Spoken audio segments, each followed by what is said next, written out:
السلام عليكم ورحمة الله وبركاته، أهلا بكم في قناتي هنا على اليوتيوب، وفيديو جديد من فيديوهات القناة مع كلمة اليوم على تطبيق باينانس. النهاردة جايب لكم كلمة من 7 حروف. تمام.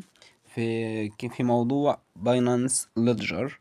هو انا كنت عامل فيديو شامل، تمام، منزل فيه كل الكلمات، بس قلبت في الفيديو لقيت فيه كلمة مكتوبة غلط، معلش، فعشان كده عملت الفيديو ده.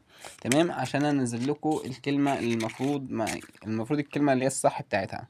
هي الكلمة ايكونت كانت مكتوبة في الفيديو او ان يو تي، بس هي مش ان يو، هي يو ان تي. تمام، فعشان كده عملت الفيديو ده عشان اعدل الكلمة واكتبها لكم بالشكل الصح.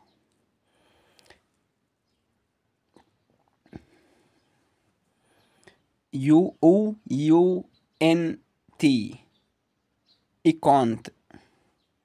هي دي الكلمة اللي من 7 حروف اللي كانت نازلة غلط في الفيديو الشامل. انا عامل له فيديو على القناة، فيديو كامل